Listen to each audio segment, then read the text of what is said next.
Hello and welcome to my 2026 budget setup. In this video, I'm quite literally going to set all of my spending targets for the year of 2026. If this is the first time we're meeting, I'm Sandra. I'm a 26-year-old living in Denver, Colorado on a mission to pay off $127,000 of student loan debt and have $100K invested by the time I turn 30 in 2029. And I'm doing all of this without sacrificing my quality of life. Still want to spend money on travel and my community, and I share how I fit that all into my budget as well. To me, it all boils down to understanding how your money can work for you and setting realistic goals within that understanding. So I want to empower you to feel educated and good with your money, and that's why I'm transparent on the internet. The biggest tool that I found to help me reach these goals is zero-based budgeting. It's a style of budgeting or spending planning where you make sure that every single dollar is accounted for and has a job. So let's go ahead and just start. This is the page where I set my budget. If you've been watching my videos for a while, you might notice that a few things are different here. The first is just the colors of things. I wanted it to be really straightforward since more of you guys are using this, that white boxes are boxes that you can put information in, and blue boxes are where information automatically populates. So if we look on each of the monthly tabs, you track your income here, you track what you assign here, and you track what you actually spend here, and it all will populate over here. Let's get some information in here. We're gonna start just with my income, and then we're gonna circle back and fill in Jake's. The reason I'm gonna do it this way is because I only share with you guys what Jake contributes to our lifestyle and what I share on the internet. But I do think it's helpful for you guys to see how our lifestyle reflects in our money. We're gonna start just by looking at my income, and then we'll go back in and fill in Jake's bit of things. So technically, I have a couple different streams of income here. First is my job, where I expect to make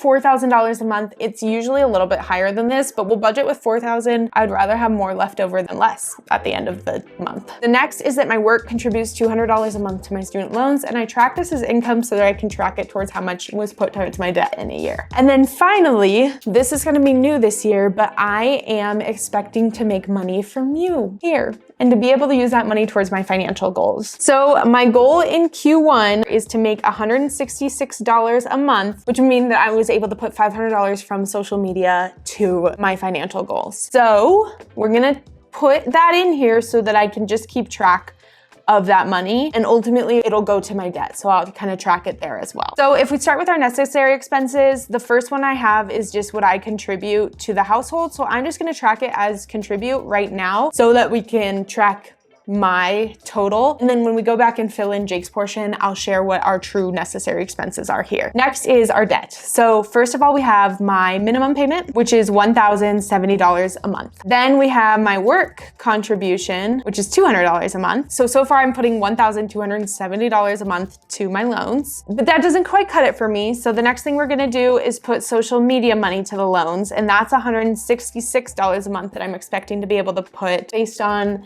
how I would like to grow my income here. And then finally, I wanna be able to put $800 of my own money to my student loans. So we'll track that as an extra payment. All right, so that would be in total $2,236 to my student loans. I have about $76,000 left on that balance as of December 2025. So our next biggest pocket is investments. The Roth IRA maximum contribution limit is going up in 2026 to $7,500 a year if you're a single person under the age of 55. I think for couples, it's single person times 2, so you can put $15,000.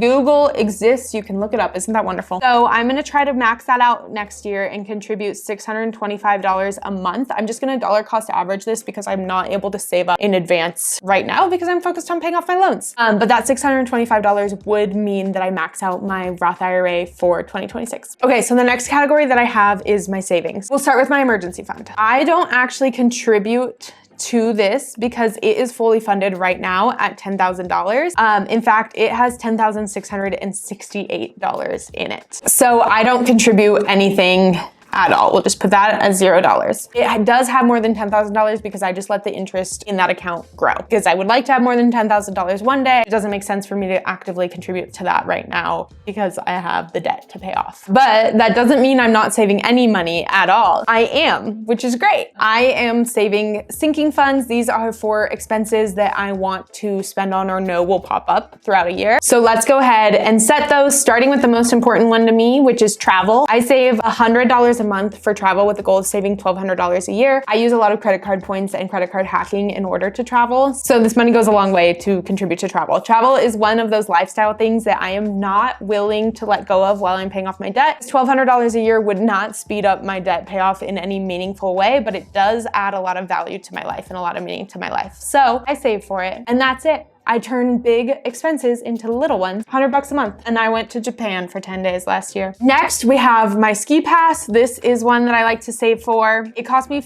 $430 a year. And I have this little sinking fund calculator down here. So if you know that you have a $430 expense that you have 10 months to save for, you have to save $43 a month. And it's quite simple. And the reason this goal is here is so that I know that once I have $430 saved, if I haven't paid for my ski pass, I can stop saving for that goal. The next one is car maintenance. And I'll be honest, as I'm filming this, I am anticipating that my budget is gonna have to change a little bit because the Subaru is dead. I have driven a fully paid off 2010 Subaru Outback. It had 180,000 miles on it. She just blew the head gasket. So it's probably the end of her life. I will speak more about it when I've made a decision, but I don't really know what I'm gonna do. I'm most likely not going to repair the car. So we're gonna set this based on what it was. And then it's likely that in the next couple weeks, I'm actually gonna have to shift some of the numbers here. And if I do change my budget, I'll talk through the process and how I decided to change whatever I'm changing. But right now we're just gonna leave us at $50 a month with a goal of $600 in a year. Next, we have gifts. And this is one that I think I'd wanna increase. I think it'd be nice to have $400 for gifts, and I'll have 12 months to do that. So let's say $35, but with a goal of hitting $400, knowing that December is when I do most of my gift buying, and to be able to have $400 for that would be great. Finally, I have my credit card fees. I just have to save $120 in 12 months. That one's an easy one. If we jump down to the starting balances, I can plug in what I currently have, and that is just because in a single month, as you can see here,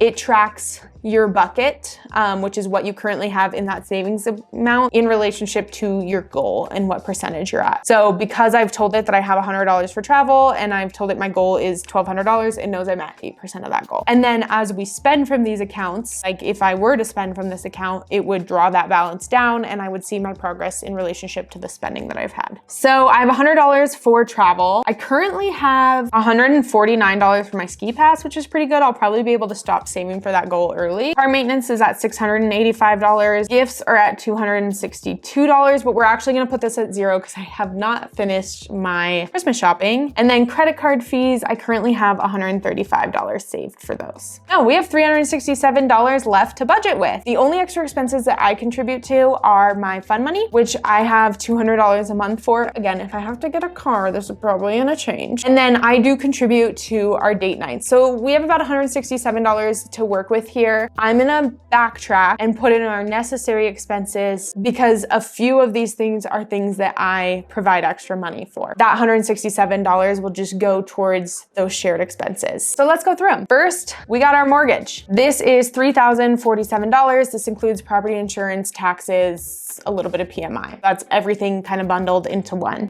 Then we have our gas and power bill, which averages out to $180 a month.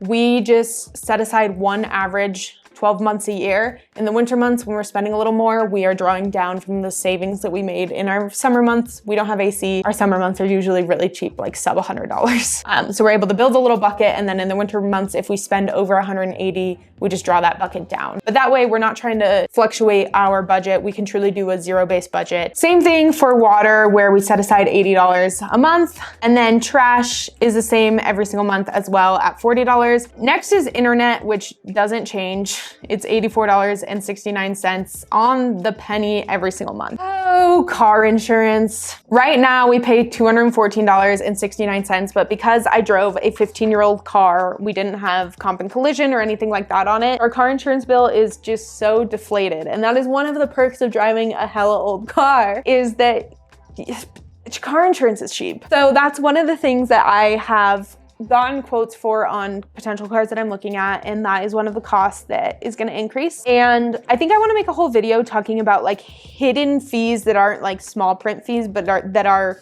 true costs that will pop up, like your car insurance increasing. So it's not just a monthly payment if you're financing a car, but it's also your car insurance and this and that and whatever. And that's true in a lot of places in life that I don't know if we think about a lot. So I want to make a video talking about how to think through those things and like run the numbers. When I decide to make a financial purchase, the first thing I do is plug the information into my budget and see how it would change what I'm doing and what I would need. So we're gonna leave this at what it currently is because I truly have not made a decision on that front, and it's unfortunate that this video has to be filmed right now. I think it'll be helpful to have, this is what my current budget is and this is how I'm changing it and playing with the numbers if I decide to purchase a car. This is good that we're setting it up. And then our phone bill, which is $92 for the two of us. We have two more expenses that we need to add to the docket. The first is groceries. As you know, I spend $1,000 a month on groceries. We do.